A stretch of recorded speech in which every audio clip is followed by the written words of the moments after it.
Bonjour à tous, chers Sherlockiennes et Sherlockiens, vous voici chez vous sur notre chaîne de podcast. Nous explorons, décryptons pour vous et avec vous, à la loupe des Sherlocks, les sujets d'actualité, concepts innovants et toutes les thématiques du secteur du voyage.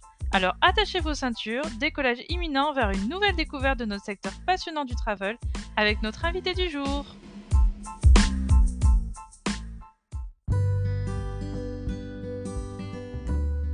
Bonjour, vous êtes sur les Sherlocks du voyage. Aujourd'hui, on reçoit Hervé de My Atlas et on va parler du sujet d'engager la communauté par le partage d'expériences du coup avec My Atlas. D'abord, Hervé, bonjour, merci de... Bonjour. Est-ce que vous pouvez d'abord vous présenter assez rapidement votre parcours et puis du coup présenter My Atlas? Avec plaisir, merci Mélanie pour l'invitation. Donc pour mon parcours, ça fait 22 ans que je travaille dans l'univers du digital. Donc j'ai toujours été un peu, on va dire, un aventurier dans la vie professionnelle, à faire des choses voilà, qui sortent un peu de l'ordinaire, parce que j'ai démarré en 2000. Donc c'était au tout début d'Internet dans le Far West, on va dire. Et c'est pour moi un métier passionnant. Voilà. Et concernant My Atlas, en fait, je suis pas le fondateur à l'origine. En fait, ce sont deux informaticiens qui ont créé, Vincent et Olivier, qui ont créé My Atlas, puisque leur souhait, c'était de partager des voyages avec des proches, des amis, et aussi avec des communautés de voyageurs. Et donc, ils ont créé cette plateforme collective et collaborative de partage de carnets de voyage pour créer la communauté My Atlas. Et donc, moi, j'ai fait un tour du monde en famille en 2019. J'étais utilisateur de My Atlas et j'ai tellement adoré My Atlas que j'ai décidé avec mon épouse de racheter le site. Voilà, tout simplement. Donc, un super utilisateur qui finalement devient entrepreneur de la boîte qu'il a aimée. C'est chouette comme histoire. Exactement. Donc on a vraiment adoré pendant le tour du monde, voilà, la famille, les amis, tout le monde pouvait nous suivre, pouvait participer, et j'ai trouvé ça tellement génial que je me suis dit non mais c'est pas possible, il a un énorme potentiel ce site, il faut absolument faire quelque chose avec. Je confirme parce que nous, on a eu un coup de cœur et c'est pour ça que vous êtes là aujourd'hui et pour partager aussi avec les autres pros du voyage et puis les voyageurs aussi qui ont envie de partager. Et du coup, c'est pour ça que le sujet aussi, c'est sur la communauté. Oui. Euh, alors du coup, comment ça fonctionne? Est-ce que vous pouvez nous présenter, on rentre tout de suite dans le vif du sujet, allons-y. Comment ça fonctionne? Est-ce que vous pouvez nous partager une petite vidéo? Bien sûr, avec plaisir. Alors, du coup, je vais vous partager tout de suite mon écran. Donc ça, c'est le site de My Atlas, c'est ça? Exactement. Voilà. En fait, le site de My Atlas, au départ, il y avait uniquement la rubrique photos et carnet de voyage. Ok. Donc le principe de My Atlas, hein, pour faire simple, c'est de pouvoir créer son blog de voyage, et derrière c'est carnet de voyage. Donc dès qu'on a créé son blog, on peut créer plusieurs carnets de voyage. Ok. Donc là, par exemple, vous avez, alors c'est A2 ou plus, À deux. Oui, c'est ça. voilà, qui sont en Norvège. Donc on va vous montrer un exemple parfait. Donc voilà un exemple de carnet de voyage. On peut en plus partager sur les réseaux, je vois en haut. Ouais, tout est. Exactement, tout à fait.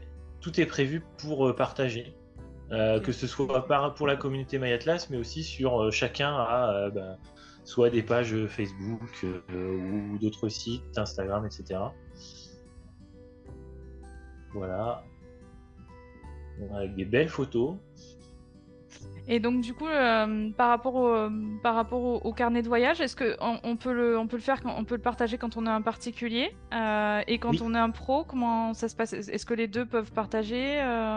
Qui peut en fait créer des carnets de voyage chez vous? tout le monde. Ok. Mais aujourd'hui, on a majoritairement des particuliers. On n'a Ok. quasiment pas de pros. On commence à avoir des pros qui nous contactent et qui nous disent que notre outil est vraiment génial et qu'on devrait l'adapter justement pour le milieu professionnel. Ok. Parce qu'aujourd'hui, un pro qui l'utilise, il va l'utiliser comme un particulier. C'est-à-dire qu'il va être capable de faire un carnet de voyage. Mais pour vous expliquer, par exemple, dédupliquer On peut doubler des carnets, c'est-à-dire on crée un premier carnet et on peut le doubler sur son propre compte. Par contre, on ne peut pas le partager sur d'autres comptes. Et en fait, ça, c'est des demandes des professionnels qui sont venus vers nous, qui nous ont dit ouais, votre site, il est vraiment génial, il est simple d'utilisation. On aimerait bien créer des carnets de voyage. Vous connaissez dans le milieu, ça s'appelle les vouchers aussi, qu'on donne Ouais, aux bien clients. sûr. Donc souvent, c'est dématérialisé, c'est plutôt en format papier. Et donc certaines agences nous ont dit attendez, nous on aimerait bien l'utiliser. Déjà, on peut créer un PDF, donc c'est-à-dire qu'ils créent un carnet de voyage, ils créent le PDF, ils le donnent au client derrière. Mhm. Mais la suite, c'est quoi avec les professionnels? C'est de pouvoir transformer ces carnets de voyage en fait en les doublant et en les multipliant pour les mettre sur d'autres comptes pour des utilisateurs. C'est-à-dire que par exemple, une agence de voyage va créer des carnets d'avance puisqu'il a créé des itinéraires. Il peut les dédupliquer et les mettre sur un nouveau blog qui va donner en fait au client. Ce qui fait que le client aura son propre blog, il aura son premier carnet de voyage créé par l'agence de voyage et après lui pourra créer ses carnets pour pouvoir faire après ses livres photos. D'accord, donc en fait, l'agence, elle aura jamais. Ça sera toujours au service du client, c'est-à-dire que le client aura un blog personnel qui sera à lui, mais l'objectif, c'est pas de faire un blog d'agence où il y aurait des clients qui partagent sur le blog de l'agence, du coup. Ou ça pourrait être le cas. Est-ce que vous imaginez demain. Oui, complètement. Oui, ça peut être le cas. Hein. Là, on est sur la présentation. On va peut-être en reparler après, Ouais. plutôt sur vos évolutions, parce que c'est des questions Ouais, bien sûr. qu'on va avoir. Ouais. Sur le site, je ne sais pas si vous vouliez nous montrer autre chose. En tout cas, la présentation, moi, je trouve, et je pense que ceux qui vont la voir vont trouver que ça, c'est super sympa. Les photos, le partage sur tous les réseaux. Je ne sais pas si. J'imagine que c'est très simple à créer. Oui. Oui, c'est très simple. Pourquoi? Parce que pourquoi c'est simple et nous on l'a vu, c'est qu'on pensait que, vous savez, hein, sur Internet, c'est plutôt les jeunes, etc. Et en fait, pas du tout. D'accord. Atlas, c'est un tiers des utilisateurs, c'est des jeunes. Quand je dis jeunes, c'est 18-25 ans. Ensuite, vous avez la catégorie 25 quarantenaires. Et vous avez aussi un tiers des utilisateurs qui ont plus de 60 ans. Donc ça, c'est une fierté. Ah ouais, donc ça veut dire que c'est quand on entend ce type de chiffre, ça veut dire que c'est quelque chose qu'on peut créer les carnets de voyage assez facilement. Donc j'invite Exactement. tous ceux qui vont regarder notre vidéo à essayer de créer le leur et de s'intéresser à ce média qui est assez sympa pour pouvoir partager avec ses copains ou si on est un pro, pouvoir l'offrir à ses clients. Exactement. Et en plus, on a créé des pages, ça existait, mais on les a complétées, des pages par Oh, pays. bah, c'est sûr. C'est-à-dire que si vous allez sur Afrique du Sud, par exemple. Mm. Donc là, on est sur Afrique du Sud. Vous voyez bien? Ouais, on voit très bien l'écran. Du coup, on voit Voilà, une petite présentation là, il y a une présentation du pays. avec des super belles photos. Ensuite, voilà. Ensuite, vous avez Les points d'intérêt en Afrique du Sud. exactement quelques articles ou des blogs en fonction. Là, c'était patrimoine et culture. Là, c'est une sélection de quelques carnets de voyage. Il n'y a pas tous, mais on en a mis quelques en avant. Pareil, ici, vous avez une sélection des photos et des très belles photos. Elles sont super sympas, les photos. Elles sont magnifiques. On a plus de 3 millions de photos sur le site Mayacha. C'est énorme. Avec Donc ça, des photos de dingue. c'est aussi un atout énorme si les agences, elles ont l'autorisation, par exemple, de leurs clients de récupérer, par exemple, Oui, tout à fait. par autorisation, les photos. Évidemment, en gérant tout ce qui est droit, pour les réutiliser, par exemple, sur leur communication, etc. Exactement, exactement. Après, s'ils ont les accords des clients, ils peuvent réutiliser des photos. Et ce qui est génial, parce que du coup, vous voyez maintenant avec Elles la sont magnifiques, technologie, hein. les appareils photo, les téléphones, elles sont magnifiques. Vous voyez Oui, là. puis en plus, j'imagine qu'il y a des clients, généralement ceux qui créent des carnets de voyage, ce sont des passionnés et généralement il y a beaucoup de voyageurs qui aiment faire de la photo aussi, Exactement. On a comme de passion. tout. Donc, C'est ça, on a de tout, mais on voit quand même, nous on le voit puisqu'on valide chaque carnet de voyage, de photos, on va dire. Donc ça c'est aussi important, hein, c'est qu'on fait très attention à la qualité de notre service. Donc les gens viennent chez nous pour créer des blogs, mais également pour garder un souvenir en imprimant leurs livres photos. Donc quand vous parlez des professionnels, ça c'est un intérêt énorme. C'est-à-dire que le fait que le client puisse après créer ses propres carnets pendant, en fait c'est une continuité de la vente.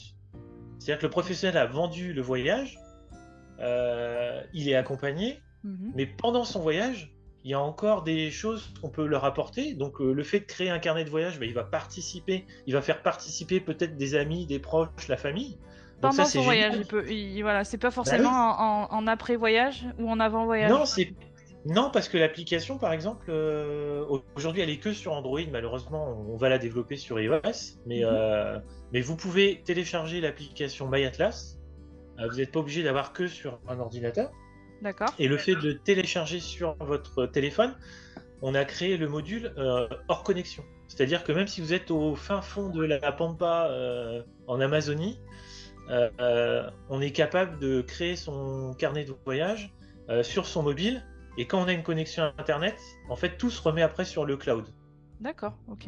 Donc, merci Non, je Hervé vais pas pour vous- la présentation du site qui était hyper claire. Du coup, je vais vous poser d'autres questions sur MyAtlas. On a vu comment on crée des carnets de voyage. Plus globalement, comment en fait MyAtlas engage la communauté. Euh, donc par les carnets de voyage, les échanges, comment vous direz que MyAtlas engage la communauté et permet aux pros et aux voyageurs en fait de se relier. Bah, déjà, l'engagement. Il y a un engagement naturel qui se fait puisqu'il y a un partage des carnets de voyage. Donc les gens qui viennent, Hmm. donc il y a des gens qui viennent aussi sur la communauté qui créent pas forcément des carnets de voyage, qui sont là aussi pour s'inspirer. D'accord. Donc ils viennent voir le carnet d'autres voyageurs. Donc on a quand même on a pas mal de trafic, hein. On fait 1 million de visites par an, donc ce qui est pas négligeable. Mhm. Donc ça veut dire qu'il y a beaucoup de gens qui viennent quand même regarder le carnet de voyage de tout le monde. Après, la communauté échange un peu entre eux sur les forums, se donne des astuces, des tips. Et nous, ce qu'on est en train de faire, c'est qu'on est en train d'essayer d'engager la communauté en leur proposant des rencontres physiques. D'accord, super. Euh, on a créé des événements aussi qui s'appellent les rencontres voyageurs. Ok. Ça tombe bien, c'est voilà. Les rencontres voyageurs.fr, en fait, c'est des salons, enfin des événements qu'on crée dans d'autres événements. D'accord. Là, ça fait la 2e année qu'on va aller à Valloire pendant le festival du 4x4 tout-terrain, qui est en train de se transformer de plus en plus vers le voyage. Ok. Et on a un énorme espace de plus de 1000 mètres carrés qui est dédié justement à la rencontre, au partage. Donc l'année dernière, des personnes sont venues parce qu'ils avaient des projets de partir faire du tour du monde. La personne avec qui je le fais crée des camions pour faire des voyages pendant 1 an, 2 ans. Et du coup, ils ont besoin d'avoir, est-ce que c'est compliqué quand on a des Mhm. enfants, comment on fait pour les cours, la sécurité dans les pays, les Ah, tout ce douanes. qu'on voit Tout... finalement avec un agent de voyage. Mhm. Ouais, c'est ça. C'est pas forcément qu'un agent de voyage, mais bien sûr que vous le voyez, mais il y a des gens qui ont des interrogations avant de partir. Donc il y a des Mhm. gens qui partent tout seuls, d'autres qui partent avec des agences de voyage.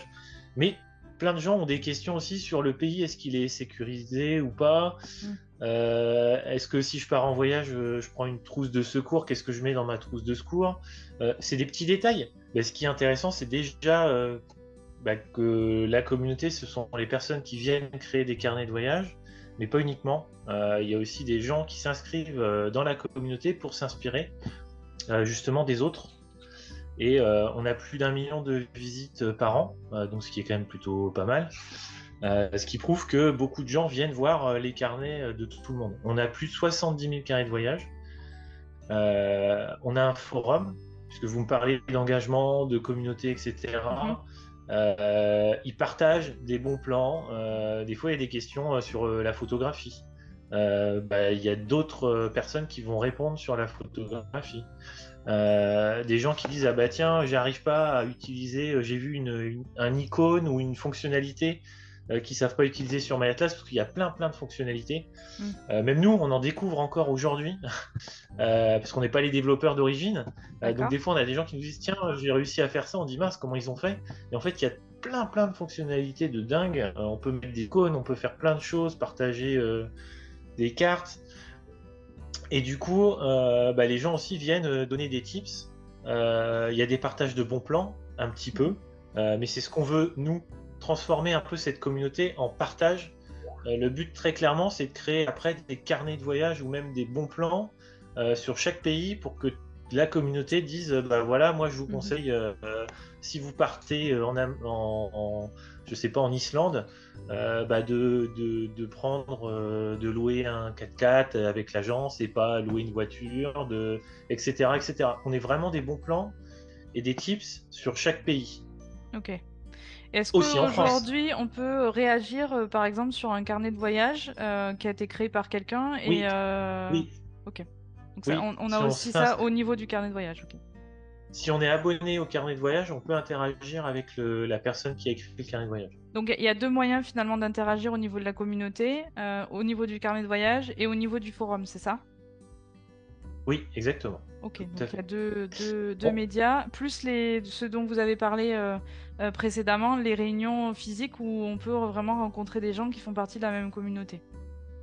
exact. On essaie de créer des rendez-vous physiques. On en a fait un l'année dernière.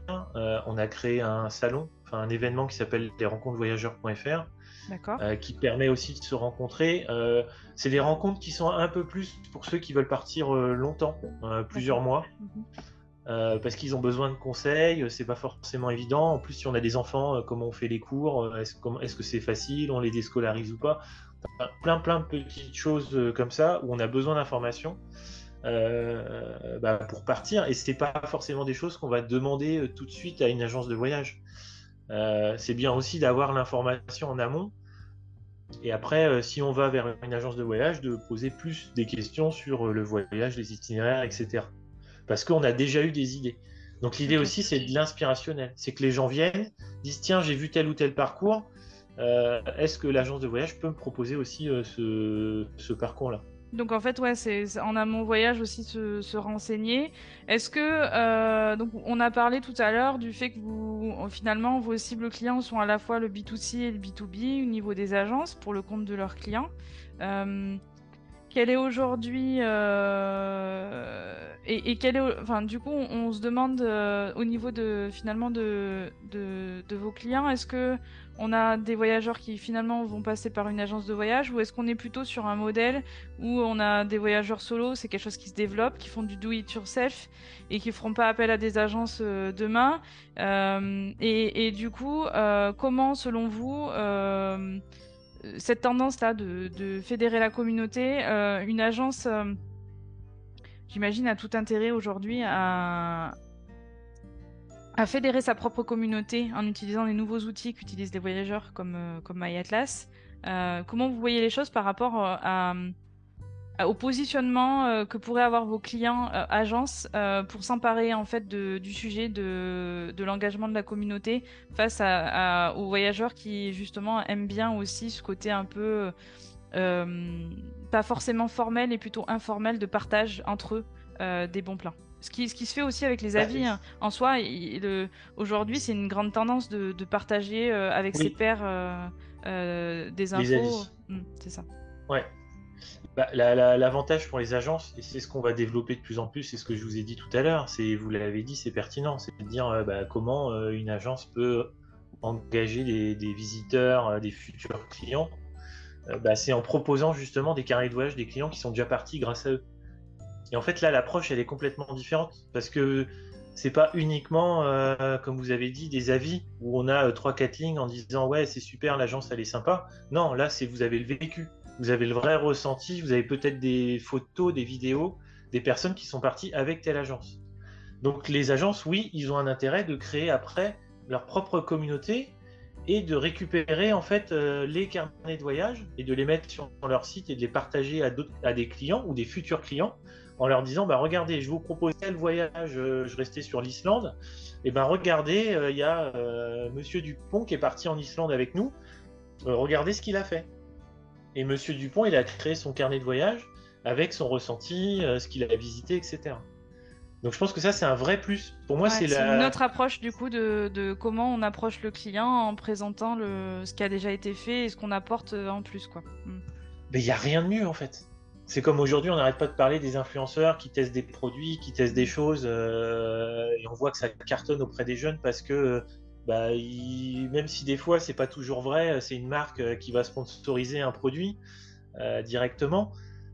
C'est important d'avoir un vécu aussi, de ressentir le vécu des gens qui sont partis en voyage. Pour moi, c'est la meilleure prescription possible. La communauté, du coup, c'est vrai que c'est un enjeu pour les agences de voyage. Je pense pour l'avenir, tout Et à pour fait. Plus que l'avenir, les influenceurs. Parce que alors les influenceurs, voilà. je fais le lien avec ce que vous dites, c'est-à-dire que finalement on peut reprendre la main sans finalement grâce à MyAtlas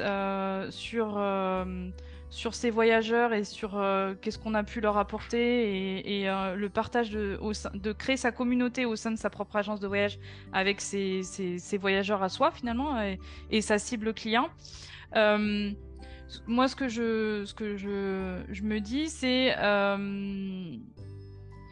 je fais le parallèle quand même avec les influenceurs, puisque vous avez parlé de rencontres physiques. On sait que Bruno Maltor, qui est le plus gros, un des plus gros Oui. influenceurs, a créé le verre du voyageur, qui ressemble un peu à ce que vous proposez finalement. Et du coup, sauf que là, maintenant, l'agence pourrait, grâce à MyAtlas, pouvoir proposer ses propres événements finalement sans payer un influenceur. Donc du coup, c'est une autre manière d'être libre et de pas faire forcément appel à un influenceur pour créer de l'influence auprès de sa communauté. Donc moi je vois un très fort avantage de MyAtlas par rapport à ça, au fait que finalement on donne les clés à tout professionnel s'il sait les utiliser. De comment il peut créer lui-même sa communauté de voyageurs. Donc je trouve ça hyper intéressant. Et ensuite, je reviendrai sur la communauté avec on sait aussi, pour reprendre ce que font les influenceurs, finalement, vous reproduisez ça de manière autrement et Bah, avec la technologie des marques. On sait que Bruno Maltor, il a fait ça aussi. Sa marque de vêtements oui. qui permet aux voyageurs de se reconnaître entre eux. Donc, on pourrait imaginer, par exemple, une agence qui s'appelle euh, je sais pas, le goût du voyage, par exemple, pour citer l'agence de Nathalie, où on aurait des voyageurs qui se rencontrent entre eux dans le monde entier et qui se reconnaissent parce qu'ils font partie de la même agence et qui créent cette communauté. Donc, c'est Alors une base de nous, départ, en fait, pour c'est ça. pouvoir. Alors nous, on le fait, nous, on va le faire, c'est ce qu'on veut faire, hein. On veut que MyAtlas ce soit une grosse communauté. Enfin, on a déjà quand même plus de 180 000 utilisateurs, donc c'est pas Mm. mal. Après, ils sont pas tous engagés, très clairement. D'accord. On le sait, hein. C'est à nous maintenant de faire des efforts, de leur apporter de plus en plus de services, de réunions, d'informations. Vous parlez du verre du voyageur. J'ai déjà participé, c'est sympa. Après, c'est des échanges, mais il y a pas le côté échange de tips Ok. ou avec, comme nous on peut proposer avec les rencontres voyageurs, où les gens viennent chercher de l'information aussi, pas uniquement ah t'es parti en voyage, super, c'était sympa, oui Donc, oui. ça va beaucoup plus loin, Bah comme je vous ai finalement. dit tout à l'heure. Mm. Ok. Bah oui, parce que les gens ils veulent enfin ils veulent de l'info aussi Et concrète ou concret. Ok. des ateliers aussi, des ateliers pratiques. Demain, on a tous un smartphone, on utilise en voyage 10% des capacités. Mm. Faut être honnête. D'autres non, parce qu'ils sont des accros, ils adorent Mm. la photo. Mais la plupart des particuliers, ou comme nous, on aime bien voyager, mais on va utiliser que 10%. Alors que si vous faites un atelier en disant, attendez, je viens avec un photographe professionnel qui va vous apprendre à utiliser votre téléphone pendant une demi-heure, il va vous dire des petites astuces pour faire des filtres, des zooms, etc., que vous connaissiez même pas les fonctionnalités, bah, les gens, ils aiment ça, ils veulent ça. Et donc, ça permet aussi à une agence d'ajouter de la valeur ajoutée, enfin, du coup, de la valeur ajoutée pour le coup, en créant des événements qui pourraient être justement avec d'autres choses proposées, de la Ah bah photo avec ou nous, d'autres. nous on est prêt à, voilà, nous on est prêt à associer ou même organiser des événements. C'est ce qu'on est en train de créer. On est en capacité aujourd'hui de créer un événement pour des agences, de créer leur rendez-vous. Là, on est en train de le faire pour un pays, une office de tourisme pour un pays, où on organise voilà, un rendez-vous sur Paris. Ça fait partie de tout ce qu'on va pouvoir proposer aussi aux professionnels. Donc, si je comprends bien, vous positionnez en tant que facilitateur finalement entre à la fois entre les Les- voyageurs et aussi entre les voyageurs et les pros qui. Exactement, Ok. Donc très clairement. ok. C'est Et je vais très même, intéressant. je vais même aller plus loin. On motive aussi nos utilisateurs, notre communauté, puisqu'on a créé une boutique. En fait, plus les utilisateurs vont créer du contenu pour MyAtlas et pas pour Ok. leur carnet de voyage, ils ont des points, ça s'appelle des MyHats.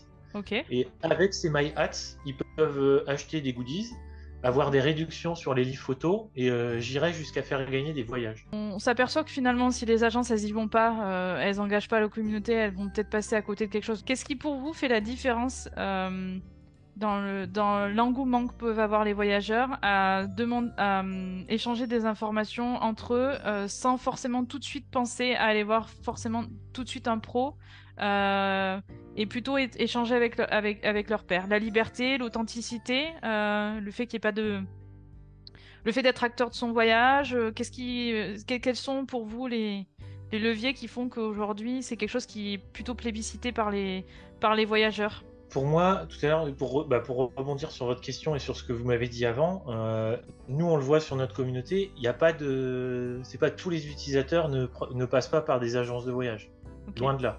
C'est-à-dire qu'on le ressent, on le voit par rapport aux albums photos. Mm. En fait, il y a, allez, je vais dire, c'est peut-être 50-50. C'est-à-dire qu'on a 50% à peu près des gens qui sont do it yourself ou pas forcément. Je vais même dire un tiers, un tiers, un tiers. C'est un tiers do it yourself, un tiers Ok. agence locale, parce que les gens passent aussi par les agences locales, Ouais, les réceptifs. et Ouais. un tiers par les agences de voyage. Donc il y a Ok. vraiment tout type voilà, d'utilisateurs. On sait très bien qu'il y a des gens qui passeront toujours par des agences de voyage, et tant mieux pour les professionnels. Pourquoi? Parce qu'on a besoin de la sécurité, de l'assurance, on ne connaît pas le parcours. Même nous, sur notre tour du monde, pour vous dire, on a tout fait. C'est-à-dire qu'on a fait du tout seul, dans notre Mm. coin. On est parti en Polynésie, on n'était pas forcément à l'aise, il y a plusieurs îles, c'est compliqué. On est passé par une agence de voyage parce qu'on estimait que c'était beaucoup plus sûr, c'était Mm. mieux. Et on est passé aussi par des agences locales, dans certains pays également où on avait un parcours et on avait décidé pendant une semaine d'être accompagné pour faire, j'en sais rien, un road trip en 4x4 comme on a fait en Argentine. Voilà, pour que ce soit facilité, et puis même on préférait passer par une agence. Donc je pense que l'évolution, elle n'est pas on Elle est va pas nette, 100% mais en vers. tout cas, Non, il y a un vrai levier à prendre, une opportunité à prendre. Ça peut être à la fois une menace et une opportunité, mais en tout cas, il y a une vraie prise de conscience, en tout cas, qui doit s'opérer chez les opérateurs de voyage pour essayer de fédérer cette communauté pour pas qu'elle se fédère en dehors de finalement de leur agence. Est-ce que ce serait... oui, oui, tout à fait. Après, voilà, si les agences, entre guillemets, jouent le jeu, comme on l'a dit, ils utilisent des voyageurs qui sont partis grâce à eux, Hmm. et les gens voient que le séjour s'est super bien placé, c'est super bien passé, que c'est sécuritaire, etc. On est plus motivé par un utilisateur qui a fait une belle vidéo, des photos, Hmm. etc. En disant ah tiens, je suis passé par telle agence, c'est super, allez-y, foncez. On dit bon bah on passe le pas plus facilement. Ouais, est-ce qu'il y a le côté authentique de savoir que c'est un père qui l'a dit plutôt C'est ça, qu'une marque. Hmm. c'est Ça, ça. c'est Donc je une pense que vraie le tendance danger, aussi de communication d'avoir ce côté authentique par rapport aux communications un peu bien léchées qu'on peut avoir chez des marques installées, quoi. c'est ça, et un peu trop influenceur, etc. C'est ce que je dis souvent aux professionnels que je rencontre, hein, parce que moi ça fait 2 ans, je Hmm. connaissais pas encore le milieu. Je vous ai dit, je viens du digital, je connaissais pas le Ouais. milieu du Non, tourisme. mais c'est Et en fait, intéressant. je sens que les professionnels, il y a une grosse tendance de fond qui était sur les influenceurs, ce qui est très bien, hein, il faut aussi que les influenceurs sont là pour ça. Mais on sent que les gens, c'est pas qu'ils en ont marre des influenceurs, mais ils ont envie d'authenticité. Moi, je me retrouve pas sur un petit jeune de 25 ans ou un couple Hmm. qui sont tout beaux, tout bronzés, qui vont dans des hôtels à 1000 euros la nuit. Hmm. Moi, j'ai des enfants, une famille, je m'y retrouve pas. Je vais pas me faire un hôtel tous les jours à 1000 euros. J'ai des enfants, enfin, je vais plutôt m'inspirer d'une famille comme moi. Ouais, des gens qui nous ressemblent finalement et qui ont les mêmes Exactement. intérêts. Et je pense que ça, c'est la tendance de fond dans l'avenir. Dans les prochaines années, Ok. J'espère, hein, je touche du bois, que je me suis pas trompé. Mais en tout cas, pour moi, la tendance de fond, c'est que C'est de ça. plus en plus, et puis même c'est dans d'autres marchés, hein, pas que dans le tourisme, Ouais, non, mais c'est on pour ça sent que que c'est c'est... intéressant d'avoir des avis qui viennent pas forcément du secteur du bah, tourisme, d'avoir cette de- vision-là, de- ce recul.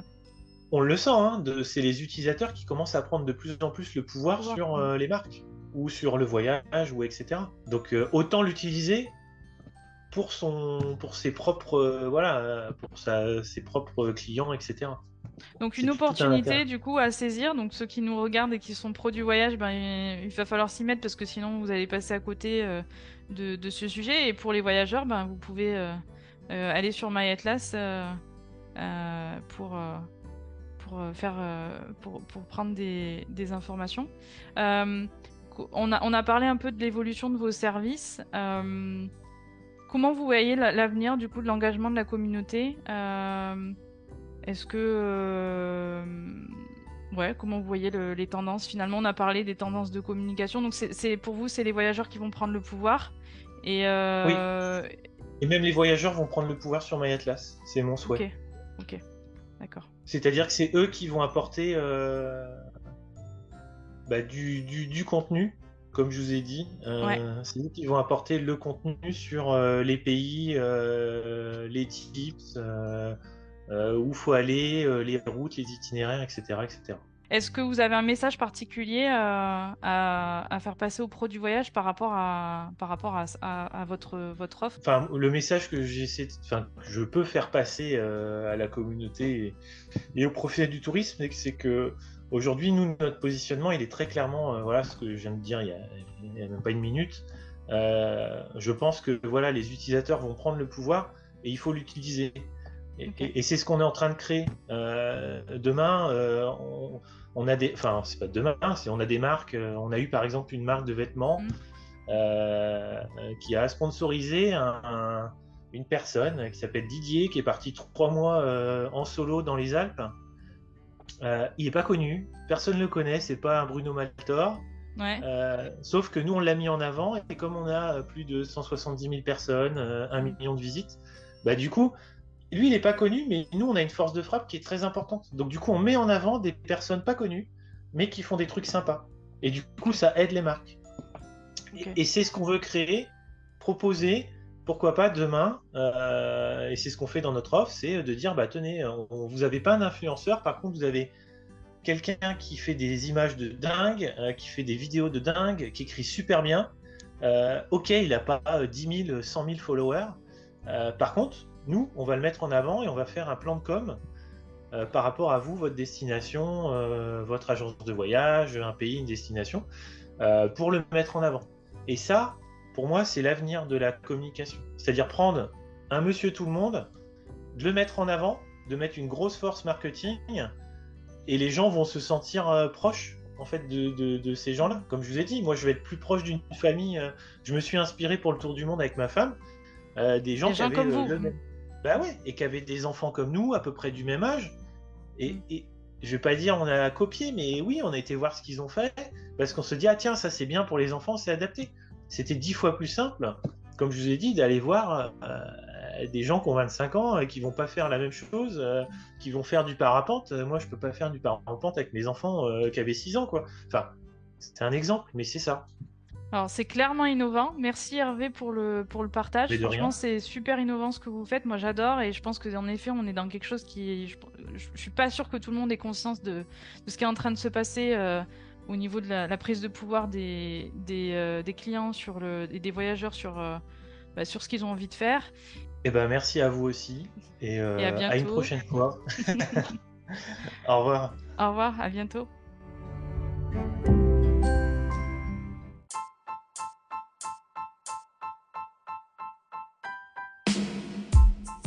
Chers Sherlockiennes et Sherlockiens, merci de nous avoir écoutés. Vous avez aimé cet épisode? Cela vous a été utile? Alors aidez-nous à diffuser ce podcast autour de vous.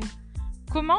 Tout simplement en vous abonnant, en partageant notre podcast sur les réseaux sociaux ou encore en nous laissant un avis 5 étoiles sur votre plateforme d'écoute préférée. Retrouvez-nous également sur notre site www.lessherlocksduvoyage.fr ainsi que sur nos pages LinkedIn, Facebook, Instagram et Twitter. D'ici là, on vous dit à très vite pour un nouvel épisode à la loupe des Sherlocks pour découvrir un nouvel invité passionné et passionnant du secteur du voyage. Sherlocksment vôtre.